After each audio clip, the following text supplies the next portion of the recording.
Now recording. It's everybody's favorite bit about Craig. It is a little unsettling. Now recording. Now recording. It's like too robotic, and it crosses into the uncanny valley the other way, where it's like, is that just a person being weirdly robotic? Well, welcome back to Between Two Pods. I have another returning guest. I had earlier Dan from Casting Views, but this time I'm joined by the one, the only Josh Fogetabouit Skaar from TalkingSMAC.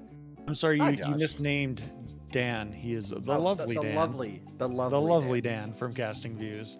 And I'm happy to be part of an exclusive club of returning guests to Between Two Pods with him. Just to finish out the conversation we were having off recording here, Rebecca says she is very excited. Best game ever. And it's so cool that girlfriend is playing Final Fantasy X too. Yeah, it's currently downloading right now, which I'm sure us streaming and recording right now is definitely helping that download speed at the moment. Oh, yeah. It's definitely improved it. Before we get too far along, Josh, would you tell everybody where they can find you? And well, I always say what you have going on, but these get recorded so far in advance, that part doesn't matter. You can find me at TalkingSMAC Pod, SMAC, on all the social media platforms, mainly Twitter right now, Lonnie's website, but we are active on other things. I'm trying to keep up with TikTok. I did fall off for the last couple of weeks because I had some work-related things that just kind of took up too much of my time.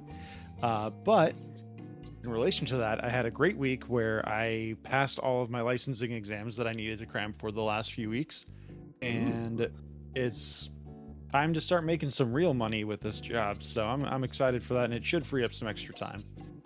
Hey, congratulations. I know you need the extra time with everything going on. Yeah. And then, I know you said this is coming out later, but we record episode 150 tomorrow, which is Talking SmackDown's Volume 5. And I'm extraordinarily excited for that one because we have over 30 submissions, and we're going to raffle off a video game that Joey kindly gifted to us. So it is going to be a good time, and it's going to be some chaos. Again, off air, we were talking about chaos from the last time Talking Smack was on Between Two Pods, and it'll be a little more calm this time around.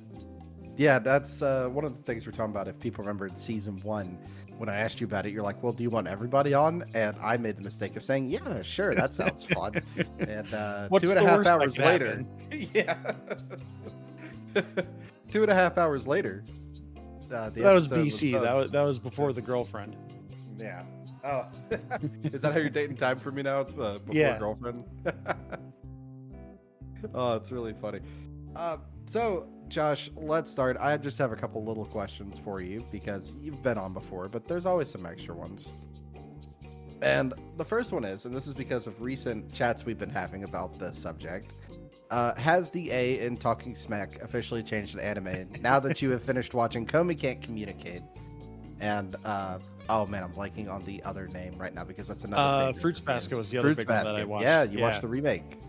No, I wouldn't say it's officially changed over because there is still just a soft spot in my heart for Western animation. But I am diving deeper into some of the anime stuff, just because Western TV has gotten so boring and like hard to watch. Really, nothing sounds interesting because it all just sounds the same. Whereas anime is a little different right now. It's intimidating because you just run into so many different things. Like the premise of Komi Can't Communicate is something that Ricky was all in for. A nonverbal girl who is trying to make friends, and she makes her first friend with the most average person ever because that's how anime works. But then you get introduced to the cast of characters, which like the first secondary main character you meet is a non-binary person who are like, oh cool, representation, awesome. And then the next person you meet is this girl who is just like, I can't be your friend, but I'll gladly be your dog. Can I lick your boots, please? And like, of course, she's like got big bosoms, and those become a character point for them as well. And it's just, Ricky checked out after that. She's like, I can't even with this. But Fruits Basket, oh man, that was a sweet spot for both of us because Like it ventured a little into the weird, but it wasn't too like over sexualized or anything, although it did raise some weird questions about like the incestuous nature of the family. It seemed like cousin stuff was okay, but Yeah, they never got too deep into how far into the cousin tree they were. That's a weird thing about anime when you get too deep. Sometimes it seems like it's a little incestuous with the way things are. It's once you notice it, you can't unnotice it. Yeah, and one thing about Fruits Basket though that was awesome is that, and I mean this in the best way possible, it gets very gay with some characters, and it's amazing. There's like 4 characters in general, or in particular, that just when they start steering into the gay, it is just amazing, and I cannot recommend Fruits Basket enough if you like sentimental stuff that can also just get really funny. Yeah. It's very wholesome. It does get a little sad at times. I don't know if you finished season 2 or not. So the only thing we haven't done is the movie yet. Okay. The movie is like a retelling of the first season, so you don't really need to watch it if I'm honest. Okay, I thought it ventured more into her mom. It does, from what I hear at Bill over at Gaming Collecting. It's like the last 10 minutes. Oh, interesting. Yeah, I watched the trailer for it, and it seemed like that was like the entire story was going to be leading up to who her mom was and like the actual story behind it, because it's always alluded to, but it's always from other people's perspective. I would double check with him on that because, yeah, if I'm not mistaken, it's like the last 10 minutes is really the new stuff, but he would know more than I do because he collects and owns everything in the world. He's like a mega corporation, but one dude. So what you're saying is we got to go raid his house and steal the collections and break up his monopoly. Right, we got to go figure out what we got to take from him to what to binge watch. So Josh, on this for you, I'm going to give you a little homework from between 2 pods. Because you like your sentimental and your wholesome. I'd like to recommend Hori Mia. It's on Crunchyroll, and it has a really good dub, and it's very, very good. I have seen that one. I think it's also on Hulu. It's come up as a recommendation, but we haven't been able to garner enough information from it because every anime cover is like a Hallmark movie where they all just kind of start looking the same after a while. And it's like, yeah. I don't know if this is going to be what we're looking for or what.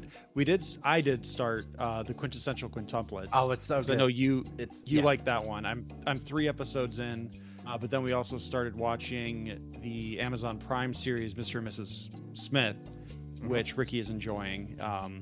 It's got a little sexiness to it, plus the spy novelty to it. So it's a good time so far. We're 5 episodes into that one, but I'm getting ready to go back to the quintessential quintuplets once we're done with that. It's good. I will say, when you get done, watch the movie. I promise we're not going to talk about anime the whole time, but I have a few more things for you. Yeah, I'm mostly bring that up, and I'm watching it now because it did just recently hit Netflix, and so I put that on my must-watch, which I'm giving you homework as well, which I've already put it in the Discord. You need to watch Godzilla -1. That just hit Netflix today. I did watch the trailer for it. I will watch. It's in my to-do list with like 9 other things. If you like that misery porn that is Attack on Titan, Godzilla -1 checks all those Attack on Titan misery boxes. Well, we'll see. I will hold you to it since I've given you homework. But we have more, and this comes back around to Talking Smack. I don't know if you saw My Dress Up Darling Season 2 is currently in production. So the only problem is production on anime takes like 7 years. So yeah, so it's slated. It's the only thing that has worse production timelines than streaming shows. Yeah, it's slated for next year right now. So for 2025, are you still excited about that? Because I know that was one of your favorite when we threw you through the waifu gauntlet, as we called it. I'm genuinely interested to see where it goes in season 2, just because I know with those kind of slice of life shows, one of the things they're afraid of doing is putting the couple together. So I want to see how they continue to skirt around it with Kitagawa and Gojo, where Goji is Godzilla's nickname in the fan base. Gojo. So between those two, I'm curious to see how they continue to skirt around it with Kitagawa just kind of pretending like she's just friends with him and just being. I just want to see how far along that novelty goes before it becomes stale, or if they finally just go, okay, we have to break the nerds feel like they're part of this relationship and just let them be in a relationship. I will say, I'm not going to spoil much, but there are a lot of curveballs that will be coming your way as it comes through. I've been reading along. Another thing for back stuff that we've watched, Konosuba Season 3 is out. It's not done yet. You have any plans to go back to it? Because I know... I will definitely go back to Konosuba. I've having sat on that one for almost a year at this point. Once they come out with a dub, I will definitely keep up with that one. I watched the what the heck's her name? The Megamine series. Yes. And that one scratched the itch that I was wanting from Konosuba, where it's just fully immersed into the world, and it's a story set in that world. It's not like a bouncing between, no pun intended, the large-breasted women and just the creep factor that is engulfed in that show. Like that stuff is still there, but it's much more nuanced with the Megamine stuff. But I think that did soften me a little bit more to it. So I'm ready to go back into that pool after having been in the Megamine pool. All right, fair enough. It's currently releasing right now. Another one I want to get you to watch at some point, because you are a superhero guy at heart. I would like to get you to do My Hero Academia at some point, but that's a conversation for later when you have time for 8 seasons of something. I did try to start Rising of the Shield Hero. Or yes. I know you and Lewis both strongly recommended that one. I just haven't gotten around to it. I've watched the trailer a couple of times to try and understand the premise a little bit better. Yeah, but it definitely seems like one that I need to dive into a little bit more, because it seems like it's one of those that the first season is tremendous, and the second and the third season are very rocky. Is the thing. So it's one of those where it's kind of being I guess let down a bit by its sequels. Like the first season is very high. Sure. All right. Josh, here's something, because, hey, I don't watch movies, but I keep up with things, listening to your podcast and stuff like that. So I have some questions about why do you think movies are kind of shit right now? And the two things that come to mind is, I see everybody hating about Mad Max Furiosa. I don't know if I'm saying that correctly. Furiosa. And the other one is Madam Web. Now, well, two very different ends of the spectrum with what's going on there. So, enlighten me, Josh. What is to you the major problem with these things? Like, what is going on and what is going wrong? Because, like, Memorial Day weekend just passed, and between Furiosa and Garfield, if I'm not mistaken, yeah, it's Garfield, like it's the counter programming idea. It's like the worst box office for like Labor Day. Memorial Day weekend since the Return of the Jedi, actually. Wow. Which, and that one is kind of, it's a stacked saying, because you have to take into account inflation. So like the fact that Return of the Jedi earned like $32 million in 1983 or whatever that came out, compared to $45 million in 2023, that is a huge difference. Because I think like that $32 million that Return of the Jedi made in 1983 would translate to like a $75-80 million opening today. But as far as your question, we do have an episode at time of recording that we will be recording with Justin from the Movie Wire, where we're going to kind of discuss and debate what we think is going on with this subject. But I assume this episode will be coming out after. But yes, it will. The main problem is there's a bunch of executives running studios that the only thing they're trying to do is make their stockholders money. They're not trying to make art. They're not trying to make money for the studio. They're trying to make their shareholders money. And by doing that, look at David Zaslav over at Warner Brothers Discovery. He completely deleted the Batgirl movie that was almost done. Like, they were going to throw it up on HBO Max before the Discovery merger, and it was going to be tied into the Flash movie loosely, but it was still going to be tied into that. And it had Brendan Fraser, who was just coming off an Oscar win, and Batgirl, who is someone we haven't seen in a movie since Alicia Silverstone in Batman and Robin. So it was an exciting thing, and we were going to be getting Commissioner Gordon as played by J.K. Simmons. So like there's a lot of really good stuff that on the surface is already there. And then David Zaslav comes in and just says, why would we put this on streaming where we're not going to get too many new subscribers for this when I could just scrap it and literally delete it off our server so it's like it never existed and get like $23 million in insurance money, which I don't know how that works, but that's how these studios are operating right now. Is it's more about making money away from the movie making process. Right. So what they're gambling on is that the movie gets to, let's say, like 75-80% production, realizing it's going to be shit, and then canceling it for insurance money.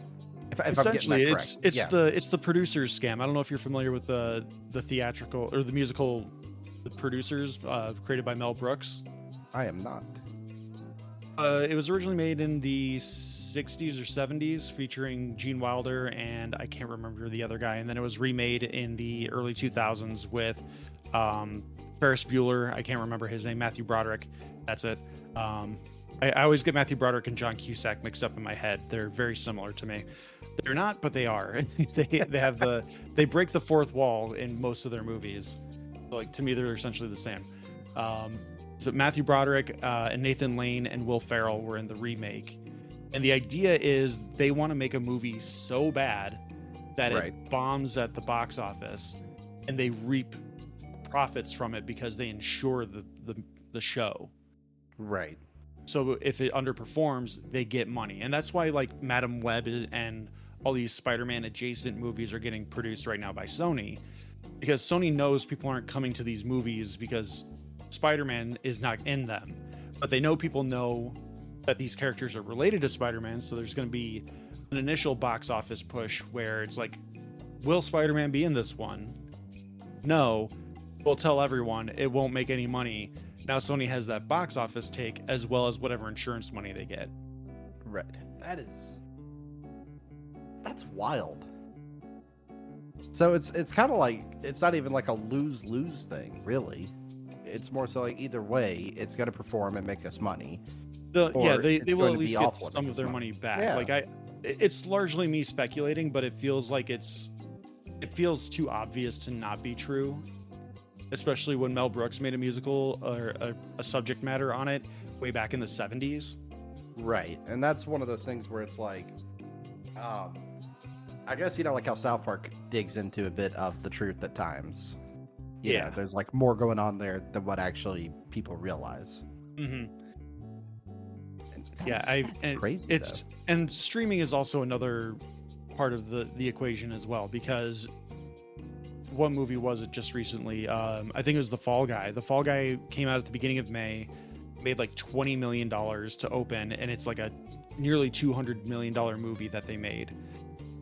From all accounts, that movie should have been made at like $80 to $90 million. Right. With the opening weekend it would have been considered fairly successful, and it probably would have had legs. But because of the budget it had, and the opening box office, 3 weeks later they threw it up on video on demand. Oh, wow. So like the streaming model has changed, especially post-pandemic, where like Disney kind of started it where they had the day and date release where you could buy it on Disney Plus for $30, or you could go to the theater, risk going to the theater in the middle of a pandemic and go pay $20-$30 to go see a movie, depending on how much your tickets cost in your area. Right. And so streaming over these last 4 years has really changed that model as well, because studios are more willing to just drop it on the streaming platform because they know people will at least watch it, or they'll sign up to watch it, or they'll do whatever they can to watch it once it's available in the comfort of their own homes. Right, because I mean, we're also kind of in the time, and even as much as I don't, watch a lot of the, I guess, normalcy for depending on who you ask, we're in the point of everything is like, oh, it's on the streaming service. Oh, I don't have that one. Oh, that's another $10 a month, or you can get a bundle, and we're like in cable 2.0. Yeah, it's frustrating. You just and everything's put back only on the old pirate hat. Yeah, I know that's a thing that a lot of people were doing. I don't like pirating. I don't like streaming off of sketchy websites. But to go off the nerd stuff for a second here and going into a different kind of nerd field, my favorite NFL team is the Green Bay Packers. They kick off week 1 in Brazil against the Philadelphia Eagles on a game that's exclusive to the Peacock streaming platform. Right. Which is bullshit, among other things. I shouldn't need a cable TV subscription or at least a satellite for my local Fox and CBS affiliates and NBC and ABC for regular football, Sunday Night Football, and Monday Night Football, plus Peacock, and also now Amazon Prime for Thursday night games. And apparently Netflix is getting, I think, the Black Friday games that they're doing this year. What? So you need Peacock, Amazon Prime, and Netflix to be able to watch as many NFL games as you possibly can this year. That's wild. You probably need like an ESPN subscription in there too. I would imagine. If you want Monday Night Football, you need ESPN. If you don't have cable. I don't know if you saw it years ago. There was a guy, and like for a good year he did this, where he would stream on Twitch, and he would put himself in the corner like a Let's Player, and he would have the controller up, but he would be illegally streaming the game. Sure. He did that for like a year, and it worked great. People gave him money instead of... Nice. I'm all for it. I mean, as much as I love football, and there's going to be a breaking point where we are going to just return to cable 2.0, where, and spoiler alert, if and when we get to Josh gets to ask Slade questions, I have a question about streaming or cable for you. Okay. But there is going to come a breaking point in the streaming bubble if we haven't already hit it. It's already oversaturated. It's just a matter of where do the consumers draw the line, which it seems like they're already drawing a line at going to the theater. So now where are they going to draw the line once they're in the comfort of their own home? Right. And I think, especially post-pandemic, people realize, it's so much easier just to do this at home. I don't have to go. Because, I've talked to both our friends Antonio over at the Cultworthy and Justin Henson. We've talked to both of them about it, and they both kind of think that, it's nice when you don't have a theater full of dickheads, but there is something nice about going to the theater to watch. It's an amazing experience. I went and saw Furiosa for first time I've ever seen a Mad Max movie, but it is a nostalgia thing for me with movies, especially because my dad and I would go to the movies every weekend, and he would have me pick out a movie, or I would show him a bunch of trailers and be like, what do you feel like seeing? And we would come to a decision, and that would be our quality time, is driving to and from the theater, watching the movie, getting food afterward, talking about the movie. And so like that's kind of what the extension of Talking Smack has become for me, is like, my dad's been gone for 4 years now. We haven't been to a movie theater together even before the pandemic. Probably 5 or 6 years before that, he just couldn't sit in those tight seats for 2.5 hours at a time anymore. Right. But that's kind of where my love of movies stems from, is this time I spent with my dad. And so anytime I go to the theater, I don't sit in the same seats we used to sit in, because he always liked to sit in in my theater in Rockford. There's in the bigger theaters, there's like on either side above the entryways, there's like 2-seater rows, so like just 2 people per row. They're all the way to the left or the right, and my dad would always want to get those seats because we don't have to worry about people crossing in front of us if they have to go to the bathroom, or if he wants to go to the bathroom, he can just get up and go. Right. So like, it was a convenience thing. And now I've through bad choices of listening to loud rock music and playing loud rock music without ear protection, I have bad hearing in one of my ears. So I try to sit more center so I can get better sound balance. If I'm on one side, it's going to completely throw off my hearing, and I'm going to be focused more on, my ear feels like it's plugging up, instead of, oh man, what an amazing action sequence. Right. I was telling the girlfriend the other day, I was like, ooh, my tinnitus made a new noise today. That's how I can tell I'm getting old, man. I crossed over 30. Tinnitus is making a different sound than it used to. And yeah, my tinnitus has always been fairly loud. I just never knew it was tinnitus until one of my favorite like bigger podcasts is an Australian podcast called Do Go On. Mm-hmm. And one of their hosts was trying to read an essay, and he came across the word tinnitus, and he's like, tinnitus? It's a word so loud I can't even read it. There you go. So Josh, we have this problem of the current movies, and without the obvious of getting rid of the insurance policy or the current CEOs, how do we get butts back in the theaters for good movies? What's the Talking Smack recommendation? Make good movies. They aren't making good movies right now. Deadpool will make a pretty good amount of money, but it's going to be rated R, so it's not going to make as much money as it could if they tone down some of the violence and language. But that's also going to be something that would turn a lot of Deadpool fans off, so it's kind of a wash. I think there's a creative way that they could do PG-13 movies where, like, he's aware that they're censoring him, so he's always trying to, like, sneak one in somewhere. But then you have, like, a bus drive by. He's like, God damn it, Feige! Like, just something that makes him mad. He's just...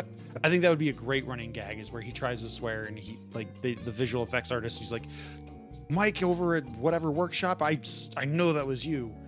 I think there could be a good running gag with that. But the main answer is, you need to make something people want to see and something that we haven't seen before. And that's hard because Hollywood right now is in a really weird spot of everything is a sequel, everything is a recognizable brand. If it's an original idea, it's probably going to be a TV series on some kind of streaming service right now. Right. So the answer is not exclusive popcorn buckets.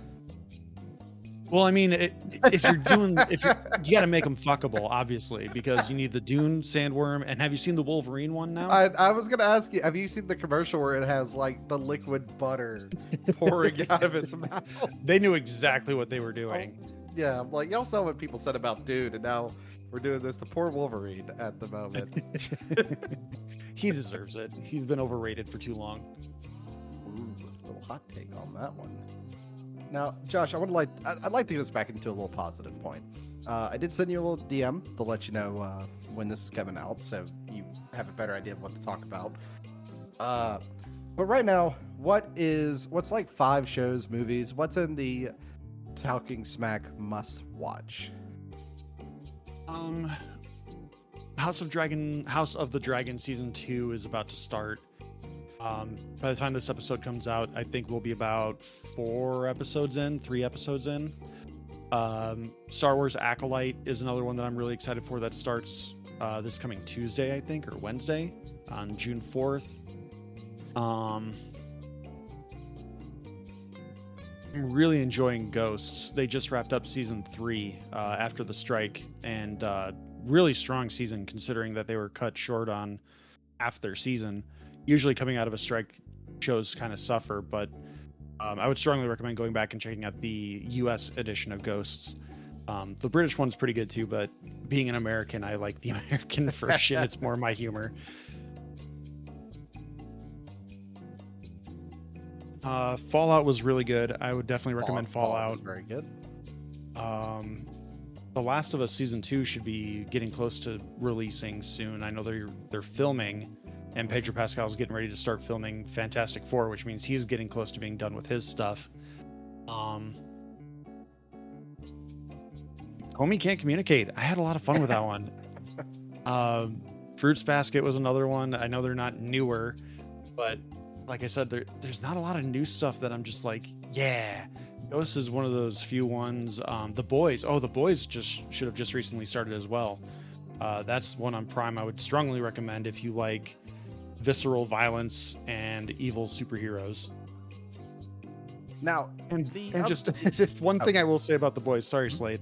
Okay. One thing I will say about The Boys is season 1 is really good in terms of like nuance, and they're not committing to a side of anything.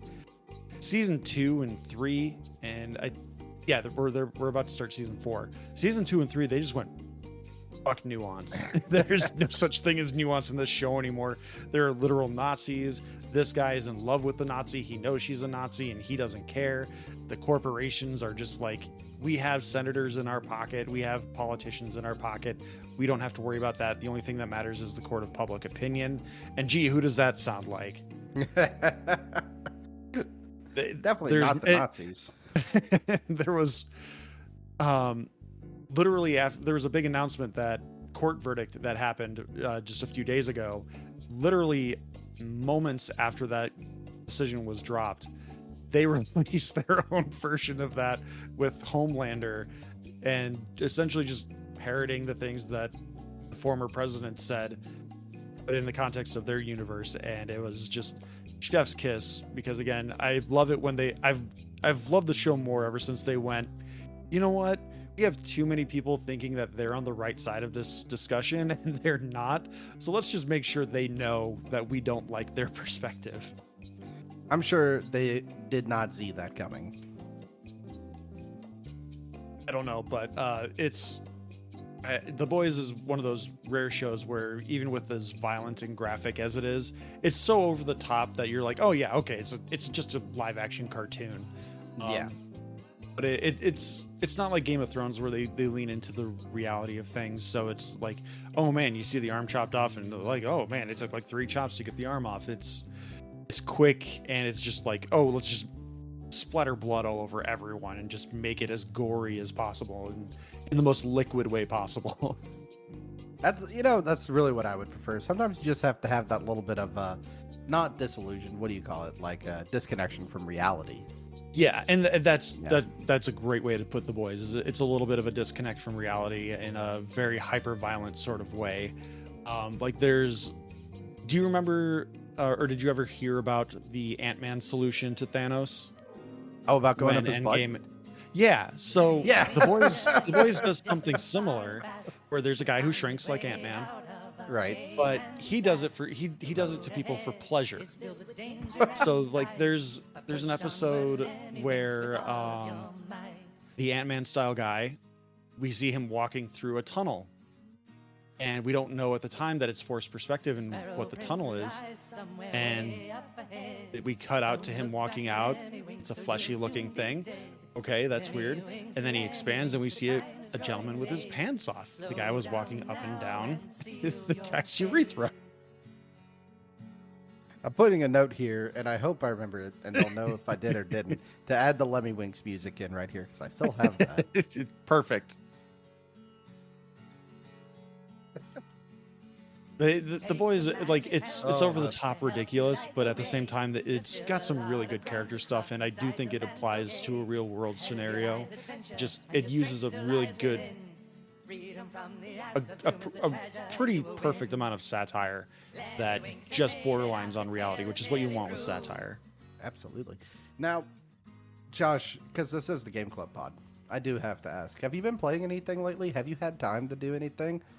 I'm so glad you asked. I literally just started playing Superliminal this morning. Ooh, yes. I have heard tremendous things. Have not gotten around to it myself because I'm going to go and spoil something right now. The Game Club has me playing Lord of the Rings Gollum right now. So Ooh. That's... Thanks, Joey. Appreciate it. When Joey and I recorded our news episode, he sent me screen captures of I've seen the Gollum gameplay stuff, and like I've seen all the online discourse about it, but he felt the need to send me the picture of Gollum in the game, and I'm just like, yeah, who settled on this? I have 90s bowl cut on Gollum. Like, who thought that was a good idea? I sent him a thing. I said, do I have to finish this, because I don't think the developers did either, was my question. That's another thing. That's another game or just piece of media where you really have to wonder, did they intend for this to be this bad? So the problem is they got forced into making Gollum. I don't know if they got forced or they just tried to do too much, because prior to it, the company that developed this, they had only done like point-and-click adventure games. And then you're going to go from that to jumping into making a 3D action platformer. Yeah. Well, stealth action platformer would be proper. Yeah. And it feels like something straight out of the PS2 days, because it'll do the thing where it's like, oh, you need to find these 8 ID tags or whatever. And the camera will like whoosh through the level, and then it comes back around the column. I'm like, all right, well, I guess that's the path I need to do. Well, I mean, at least they were trying to make it an easy play for you. Yeah, they're trying. Well, maybe they're trying. I don't know. I don't know if that episode will be up by now. So. But that's another one of those things where, like we were talking about with the producers scam, were they intentionally trying to make it bad and just tank it after they realized this was not something people wanted? Right. And now it just has this cult following of, it's so bad you have to try it. And to me, it kind of taints it because the last two Lord of the Rings games we got, the Shadow of War and Shadow of Mordor, they're really good. They're tremendous. You know, I've never, like, obviously, this is going to be no shock. I've not seen Lord of the Rings. A friend of mine's wife gets very mad, and she said, she said she's like, I'm going to strap you to a chair, and we're watching all the extended cuts in an afternoon. And I'm like, absolutely not. We're not doing that. Oh, they're re-releasing them in theaters. You can do back-to-back-to-back days. I will be mysteriously out of town. I will be. But it's okay. It's a Fathom Events thing, so the tickets are probably vastly overpriced. Oh, more than likely, if that's the case. But yeah, right now, you know, doing that. But what are you playing? With Superliminal, I love puzzle games, and Portal is one of my all-time favorite games. So good. I think you and Lewis had suggested the Stanley Parable to me because I was talking about Portal so much at one point. Yes. And so I tried the Stanley Parable. It's not necessarily a puzzle game, but it's really interesting and it's got some good humor in it. Yeah. Well, the Game Club the closet ending. Yeah. Yeah, I think. Well, that was a Game Club episode too for us. So we did the Ultimate Deluxe Edition, and I think it's a really good game. The humor is good. The commentary on game development and some social stuff is really surprising. Yeah, I like the one ending. I think it's with the additional content with the Ultimate Deluxe Edition where they inadvertently throw you into an open world game, and the narrator's like, "Whoa, wait, hold on, no, you're about to go into the open world. We can't do that." And they just put up walls. They have that and the jump button being like just overly hyped that it's limited use, and then you never get the jump button again. Yeah, you get it once, and which is great because I think there's a point at where if you restart the game and you get back to a museum ending, you can come back to the circle once you get to the sequel area. And excuse me, you get back to the sequel area and your jump counter is still at 0. It's not like it reset with the game. You have to like literally delete the save file from your game or from your system and start a whole new one if you want to do that one jump ever again. Absolutely. Superliminal has been in my to-do list for quite some time. I really like the concept of it. If you haven't seen it, it's a puzzle game where a part of it is moving 3D objects around in space to make them bigger or larger to help you either complete what you're doing, get somewhere, things like that. It looks brilliant. How's it been so far? It plays really well. I did have an Aaron from Game Grumps moment where I was like so sure I was doing the thing that needed to be done. It was like, it's not working, and Ricky's sitting next to me, and she's like, you need to put the thing on the space. And I'm like, I'm doing that. Look at what I'm doing.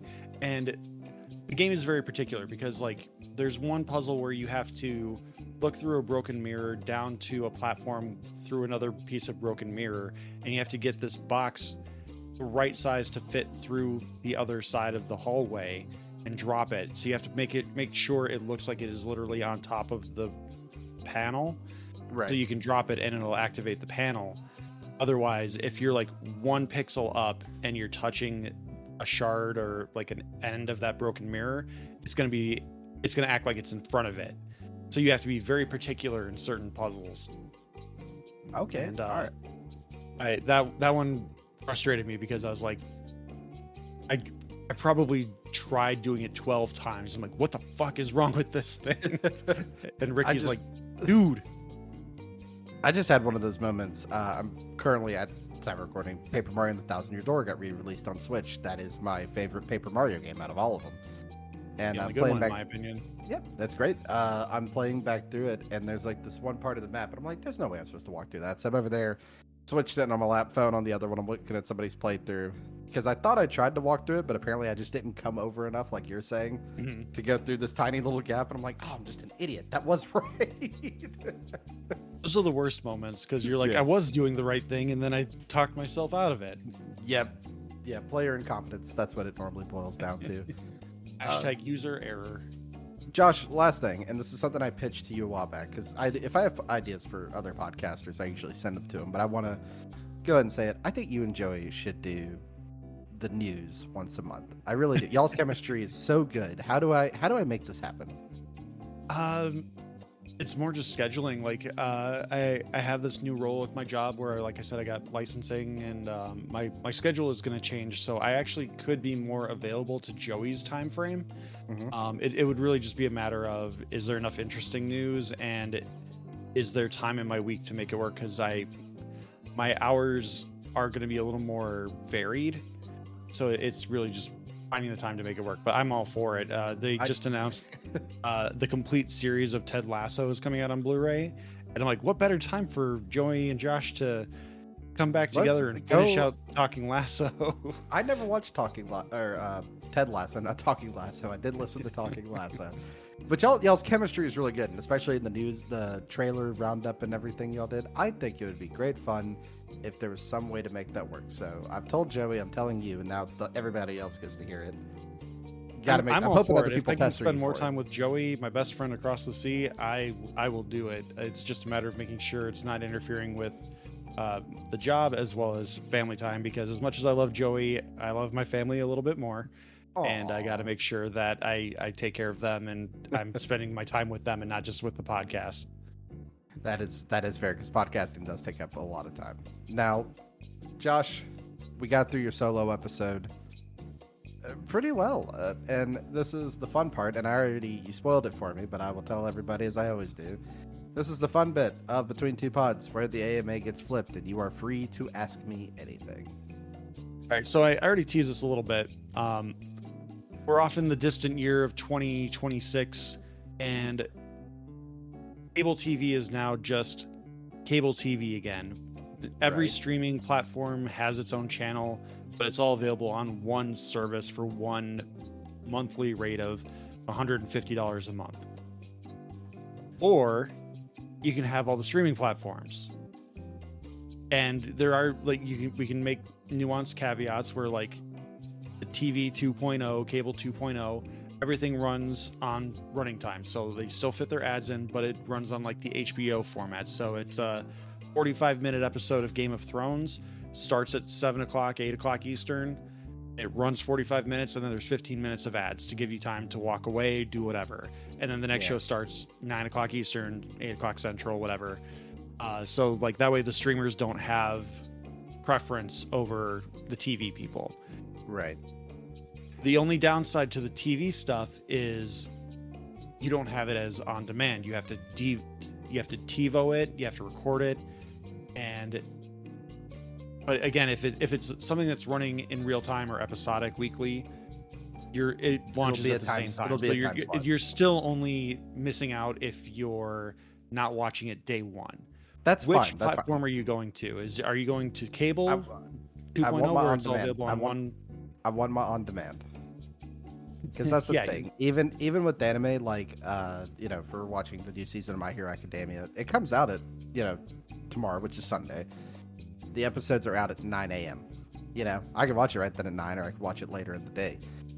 And you made me think of something when you're talking about the way HBO does ads. I do miss being able to just like get up and walk off, grab a snack, come back, be done with it. It's also this lovely little program you can put in your browser called Ad Blocker, and that's what I normally do. So, but no, I can't lose my on demand. That's the thing. So since I moved out of my house this November, out of my parents' house rather, November will be 11 years ago, and I've been on streaming, watching things when I want to, stuff like that. So I don't know if I could go back to the traditional having to watch the TV Guide channel. Yeah, that's the thing. I don't think kids or your kids or Joey's would know what the TV Guide channel is. But there was what were we watching? It was the Macy's Day Parade, Thanksgiving Day. Ricky loves the Rockettes. She was a dancer when she was younger, so like the Rockettes were always a thing. Her mom was a dancer, and her mom grew up in New York, so like the Rockettes were the big thing. And not New York City, New York State, but obviously being in proximity to New York, that's usually where they get most of their entertainment. And so we were watching the Macy's Day Parade, and our oldest was really excited along with Ricky. She's like, "Oh yeah, we're gonna watch the Rockettes." And then being 9 years old, she just runs off and just goes and does whatever the heck her kid brain decided needed to be done in that moment.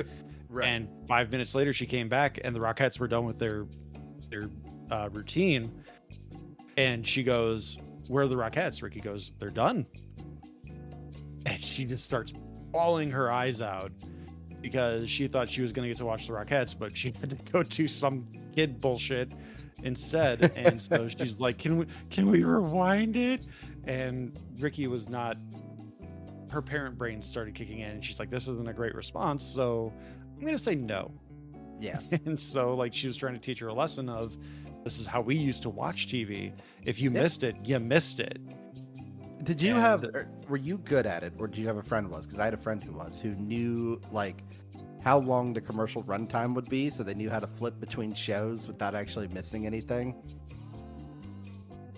I never got that good, but I always end up bringing things back to either Futurama or Scrubs. There's a really great Futurama episode where I can't remember the specifics off the top of my head right now, but there's a moment where they're in a fight, or space fight, dog fight, whatever, and Fry's freaking out, and they're trying to get Leela to make a decision, and Leela's like, I don't know, if only I had 2 to 3 minutes to figure something out. And then it cuts to commercial. That's a really good joke. Dated nowadays, but that's a good show. And that's part of the problem with the new Futurama too, is it's still, they made it so that they have the Hulu ad breaks built into it. So there are moments where if you're like me and you just pay for the no ads, there's really weird cuts where it's like, they meant to put a commercial in for there. Yep. Maybe there's more people who pay for Hulu with ads than there are adless. I don't know. I think there are. I know Lewis is one where he's just like, I don't care. I'll save $2 a month and just watch a 60-second commercial. Right. But yeah, no, right. We're going with the, I've been spoiled for far too long with on-demand, so I don't think I could go away from that. I think that's fair. Let's do a quick one. Is a hot dog a sandwich? No.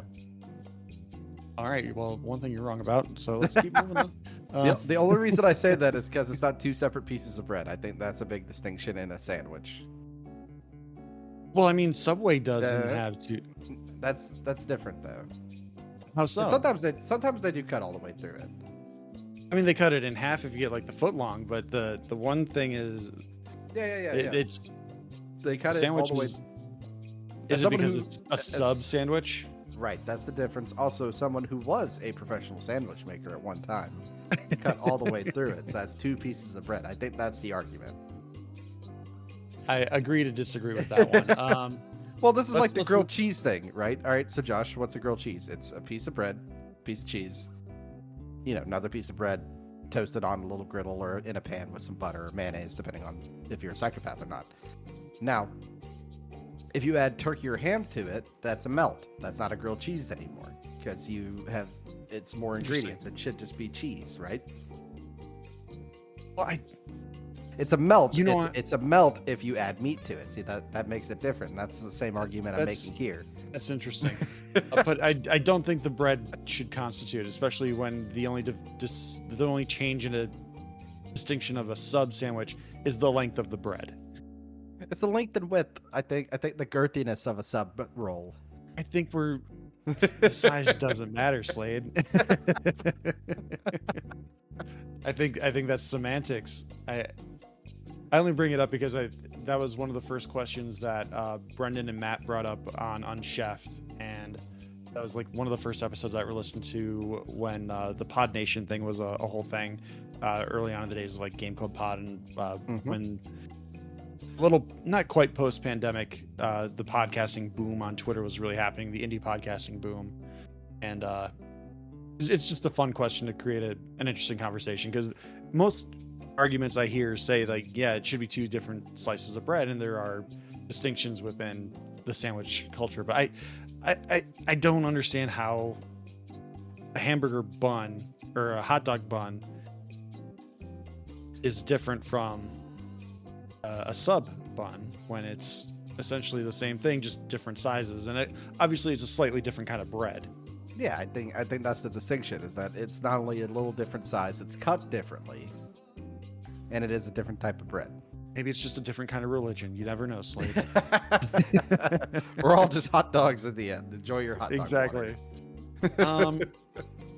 What is your favorite fast food chicken nugget? Ooh, favorite fast food chicken nugget. Mine is Wendy's. Wendy's is good. That's a good contender. If I wasn't gonna say Wendy's, ooh, do you have a Raisin Cane's? I hate Raisin Cane's, but I don't consider that a chicken nugget. That's a chicken strip. That's true. That's true. Raisin Cane's is too greasy for me. Chick-fil-A. It would be Chick-fil-A. Okay. Look, if I go to Chick-fil-A, I'm just gonna get a box of 30 nuggets and I'm gonna eat them like a savage animal. That's all I want. I don't want anything else. I just want the chicken nuggets. Back in the day, like I think pre-2012, maybe 2014, KFC had some really good popcorn chicken. And I don't know what they changed in their recipe, or maybe is their cooking oil. Something changed, and now I can't even like smell it without my stomach flipping upside down and sending me to the bathroom. Oh, now you know what though? If you get like the good McDonald's in town, they normally have pretty consistent chicken nuggets. I think the underrated one is Burger King's, but kind of like the same with McDonald's. If it's the bad Burger King, they're gonna suck. But if you get to the good Burger King, they're gonna be really good. My trick to Burger King nuggets, which I agree they're above average. I will say they're better than standard McDonald's nuggets. Like if you get McDonald's nuggets fresh, I think those are like right next to Wendy's. But even Wendy's like nuggets that have been sitting out for a while, those are like, in my opinion, S tier fast food nuggets. But if you go to Burger King at like 10:30 a.m. just before lunchtime, they'll make them fresh for you, and that's the best time to get them. Absolutely. I got a McDonald's nuggets once, and you could tell they'd been in the fryer for like maybe 10 or 15 seconds too long. They were like a bit darker than normal, and that was like the best crunch of a chicken nugget I've ever had, and it was still really nice. It's like the best chicken nuggets I ever had, and they don't do that. I think they should cook them when they have the fresh oil. That's my favorite. Is when the oil is brand new. They're that great golden brown. And they start getting darker brown. It's like, okay, either the grease needs to get changed, or they've been sitting in the fryer for the last 6 hours, and they just never bothered changing them out. What's the burger go-to for the fast food chains? What's the burger go-to? For me, it's Culver's. I was gonna say it better be Wendy's. I don't like McDonald's or Wendy's burgers. Like, there's just something about them. McDonald's is just, I've seen the way they cook them. I've seen the way they store them. Yeah. I don't like it. And having worked at McDonald's for 4 years throughout high school, like I just was like, no, thank you. Wendy's, the square bun just turns me off. Like, I get that it's a gimmick because they don't cut corners, but there's something about the square bun that I'm like, I don't trust you. Yeah, in your head, you're like, no. If I'm in a pinch, I need a fast food burger that's going to be ready like by the time I get up to the window, because Culver's you have to wait for 3 to 5 minutes for them to make the order, cook to order.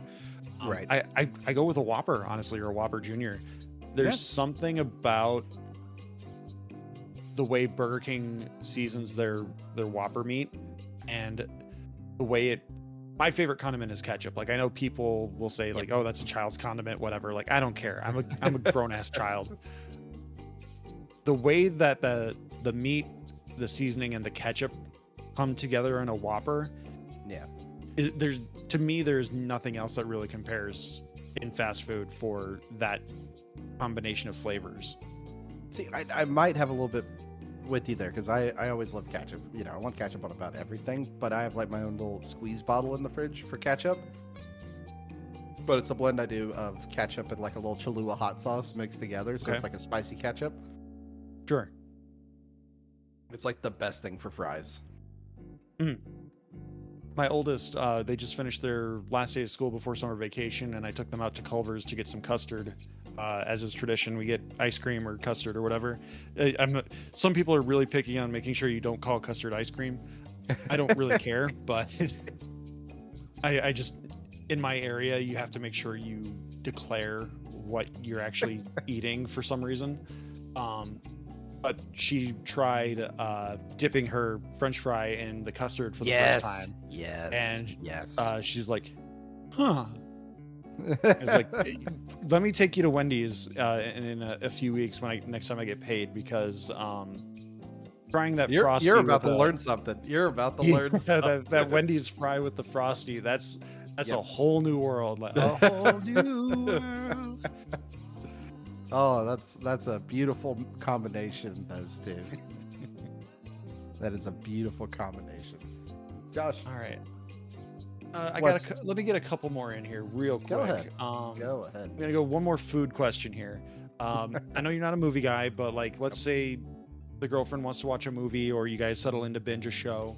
What is your go-to snack for entertainment purposes? So you got drinks, you got girlfriend, blanket. What is your snack?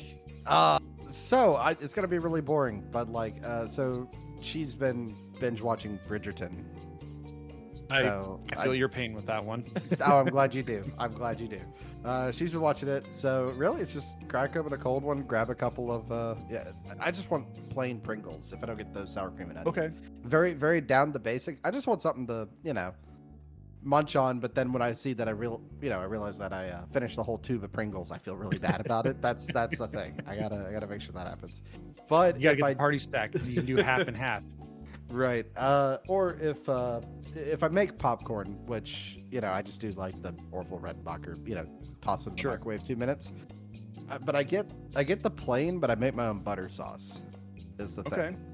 I made my own butter sauce that I'll toss it in, and like the popcorn dish that everybody has in their house.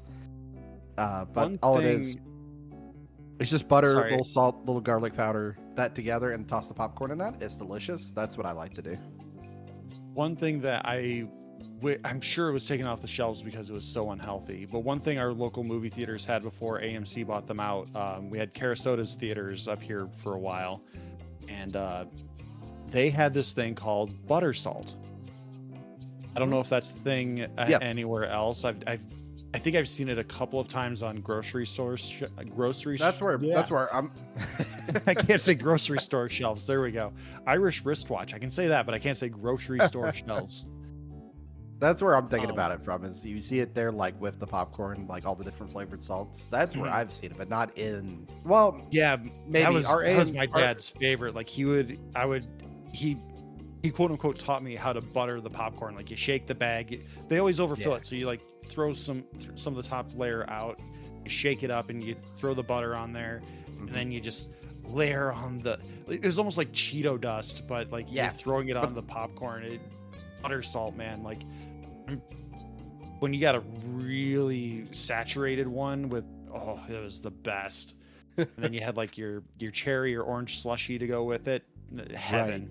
Right. Thank you. So that would be mine though. It's something I'm not really a sweets person by any means. If I want some, like a pint of ice cream can last like a week in my fridge because I'll just eat like a spoonful at a time.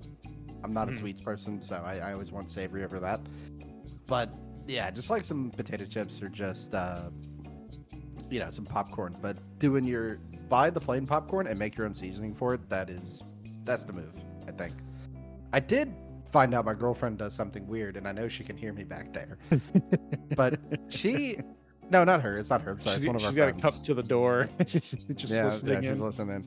Have you seen this thing about people put M&Ms in their popcorn? I have seen that, and actually, again, outing myself as a Disney adult, there was I keep up with what's going on at Disney through a YouTube channel called Disney Food Blog, where they just kind of review all the new Disney foods, or they like let people know, like, hey, you can get this really amazing meal for relatively cheap in Disney World standards.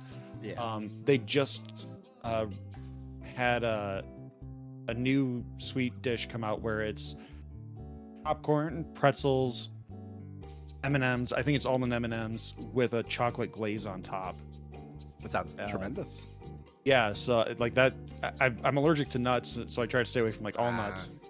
So I can't do the almond M&Ms, but I'm like, give me the pretzels, the chocolate, and the popcorn, please. Right. And it's, I don't know. People have weird combos in life, but we've also talked about some people put ketchup on their mac and cheese. Hey, don't knock that till you try it. Some people juggle geese. When I was a kid, I was the ketchup on mac and cheese. that person. I think I had done that a couple of times, and then I found out that was supposedly weird, so I stopped. I don't know who said, because it seems like a lot more people did it than didn't do it. I also remember seeing people dipping pizza in ketchup, which that apparently is also supposed to be weird. I never did it. I like school. dipping it in marinara sauce. I remember doing it in I'm a school sauce because they person. didn't put enough sauce on the pizza. Mm-hmm. So like at pizza day, it was like mostly cheese and bread, so we would put ketchup on there to make up for the lack of sauce. I just remember there was one night, I used to not really like pizza. I remember I had a sleepover at a friend's house and had pizza bagels, and I was like, what the fuck is this? And I'm a 6-year-old kid that doesn't know what new food is, so I'm gonna have a weird freak out right now and have my parents come bring me home because I want just my regular chicken nuggies. Like there was one night when I was before I could drive, it was like 11 o'clock at night. I had been watching something or playing a game, and I didn't realize how late it had gotten. So I ordered Pizza Hut. I was like, I need food. Pizza Hut is the only thing that's open that will deliver right now to my house. So I ordered Pizza Hut with some breadsticks, and stomached it down. But I was like, oh my God, this is really good. Like they must have just made it like fresh just for me. Like it was almost like a Kevin McAllister sort of thing. Right. But it was just, it hit the spot. Either I was just that hungry or whatever. And then I decided, I like the breadsticks. I like the sauce. What happens if I put the pizza in the sauce? I mean, I know tomato sauce on pizza and marinara sauces, they're cousins. They're right next to each other. Right. I put the pizza in the marinara sauce, and I was just elated. And I think I ended up having that Pizza Hut, like a personal pan with a side of sauce for like at least once for the next 3 or 4 weeks. Just like, oh, it's so good. And so whenever I get pizza from outside the house that's not oven made, I usually will get a side of marinara just to dip it and get a little extra sweetness out of that marinara sauce. There we go. All right, I got one more question for you, but I know we have hit that hour, so I'll leave that up to you. No, go ahead. You're all right, good. So you're in a group game night. You can I'll let you choose. Do you want to do video games? Do you want to do board games? Whatever you want to do for a group game night, what is your go-to game? Oh man, that's a little tough. Do I want to show off my skills and make all my friends mad and win at Mario Party? Or are we going to play Heroes of Barcadia? That's the other question. That's a board game. I don't know if you've seen it, but it's like D&D, but your health meter is a pint glass. Oh. And it's got little hash marks on the glass, so as you're going through... And everybody's like... It's a D&D game, but it's like a boss rush, essentially. Sure. Dice to just control whether or not you win in battle. And that's really fun. But that's also one of, am I working tomorrow? That would be the other question on that. I feel like game night implies that everyone has the next day off. Yeah. The other thing is, I still, this is really true, that I'm oddly good at Mario Party. And I know it's mostly luck-based, and I know most people say it's weird. The best I've ever won, I was visiting a buddy of mine who was stationed in Alaska. We were playing Mario Party. And I beat him and his wife 14-1. So I had 14 stars for their one. Dang. I am vindictive. I got into a loop with the Lakitu, and I had way too many coins. So every time they would get a star, I would just buy one. And if they didn't have a star for me to buy, I would just take their coins away. That's. I have one more question. I forgot I wrote this one down. I thought this one was a really good one. Good. If you could, I have to make sure I read this properly. If you could have any game upgraded or downgraded for any console, what would you play and on which system? So like if you wanted to play Persona 5 on the SNES or the Genesis or the Sega CD to get that 32 64-bit glory, right? Or if you or in vice versa, if you wanted Donkey Kong Country on the SNES upgraded to, I mean, it's Donkey Kong Country Frozen Tropical Freeze or whatever, but like I'm gonna Donkey do Kong this Country original recipe is better. I have one, and I'm gonna do this for the good of the people, and I'm gonna do this for the good of Sony. Bring Bloodborne to PC, damn it. This way, it's not locked Okay. into 30 FPS. The load times could be significantly improved, and mods could fix its abhorrent travel system. That's actually a question I've written down for the Game Club pod. What game has the most obnoxious fast travel system? I think it's Bloodborne. Someone could simplify that in a very quick manner. I love that game. It does look good, but bringing it as just an HD remaster and fixing that god-awful 30 or less FPS that the PS4 could barely manage with it, I think that'd be a big improvement. And if you ever look whenever Sony's presenting something, you'll see Bloodborne trending on Twitter because everybody's asking for it, but they're cowards and they don't want to do it.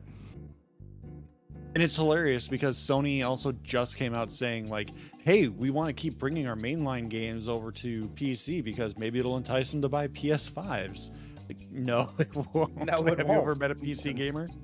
No, it won't. And that's the thing. I mean, you can see behind me. I have the shelf. You know, you name it, I probably have it kicking back here.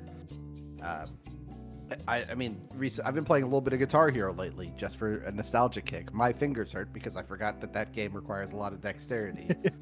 But it's, you know, if I had to bring something up to modern standards, I think that game is a masterpiece. It's tremendous. I know Souls games are hard, and you hear every Souls player say that. I've played nearly all of them except for Dark Souls 2. I think Bloodborne is the most fair when it comes to its combat and its systems. It just has some really annoying factors that every Souls game has. They're not 100% perfect games, but if I had to pick one, it would be Bloodborne. I respect that answer because I was aiming for some kind of nostalgia bait, and you just went practical. I am a practical person. I know I may not come off that way in the podcast, but I am.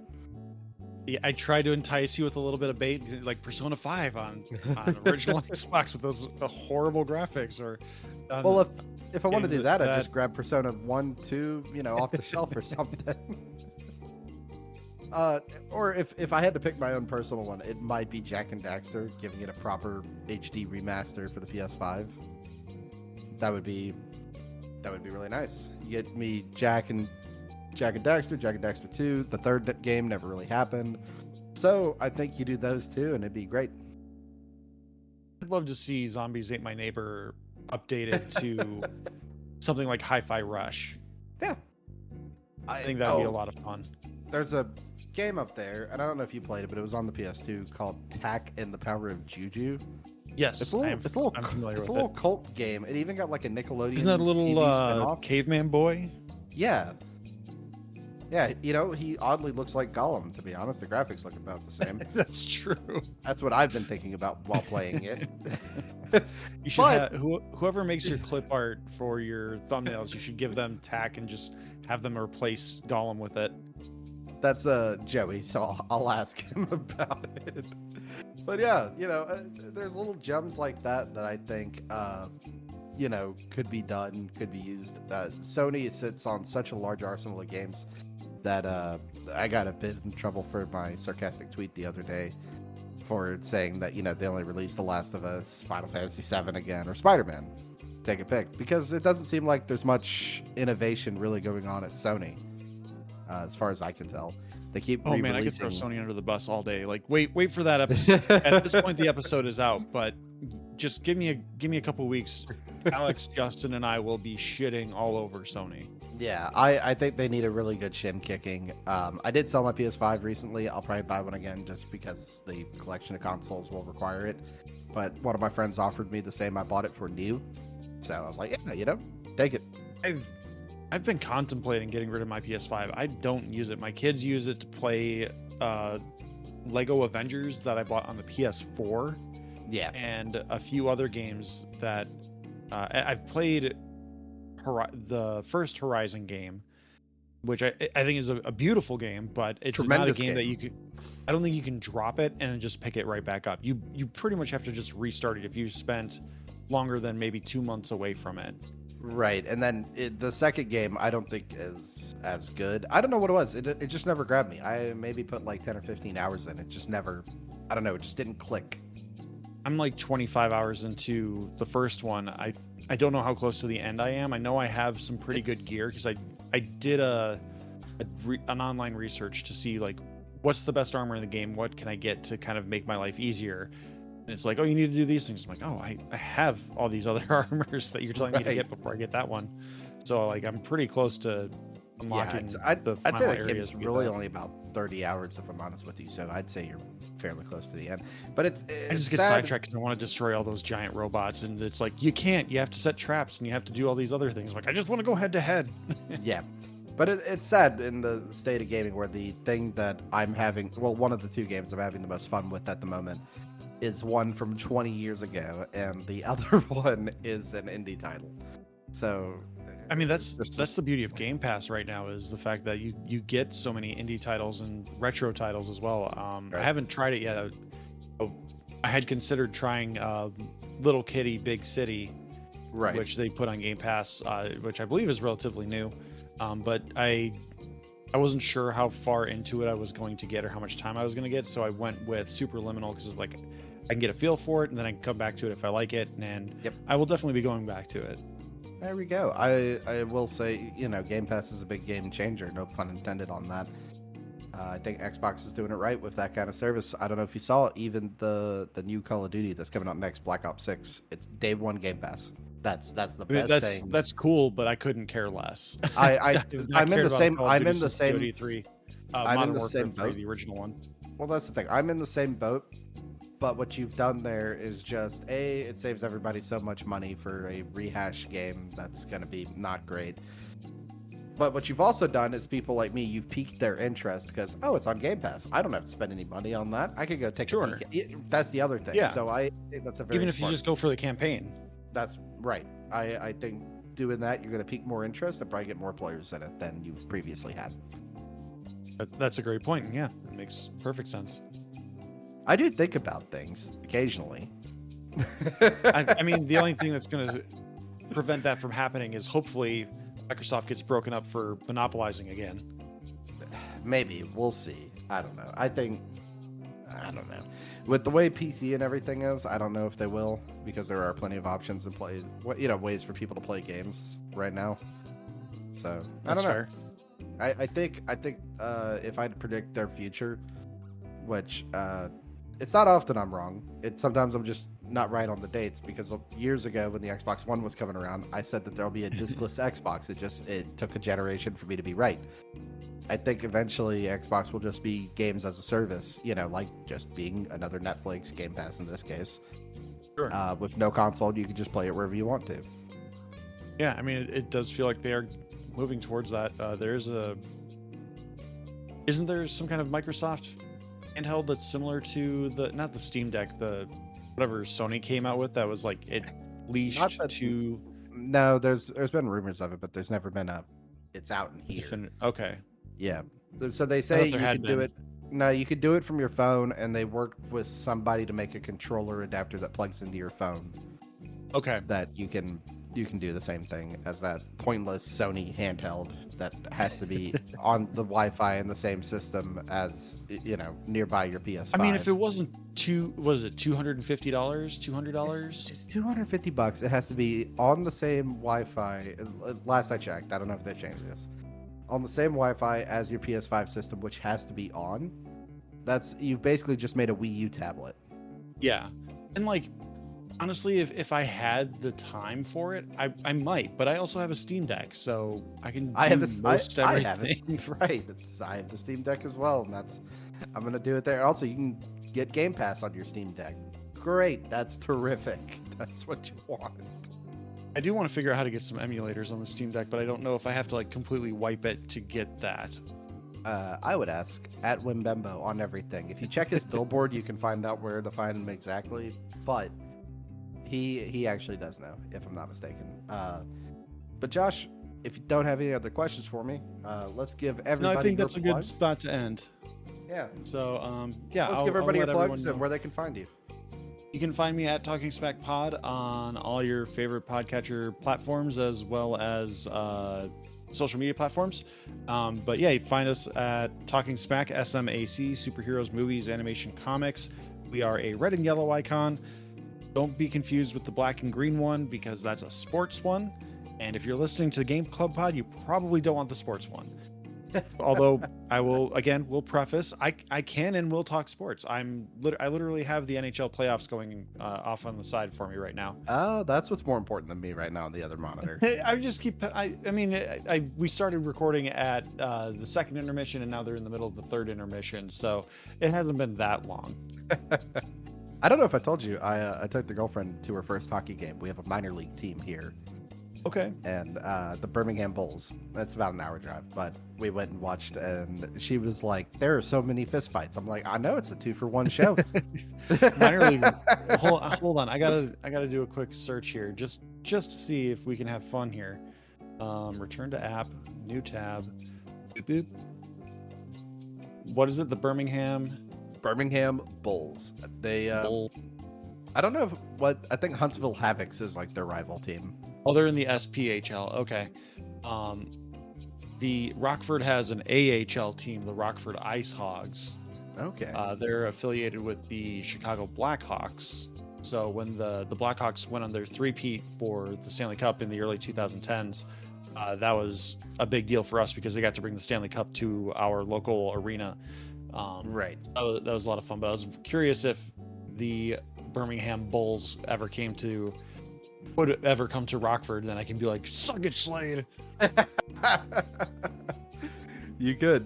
That's the local team. You can catch me at some of the games. I try to make as many as I can because it's a great time. Hockey's a wonderful sport. Minor league stuff is always fun because people aren't there for the or necessarily they're there for the entertainment value. So they put a little extra stock into some stuff going on around the stadium. Absolutely. It's a good time. But hey, Josh, thank you so much for being here with me tonight. I don't want to keep you much later than I've watched the sun go down in your window behind you. So, so let's get out of here. Thank you all very much for watching, or not watching, but listening to another episode of Between Two Pods. I'll see you again in 2 weeks' time. Take that, you bastards.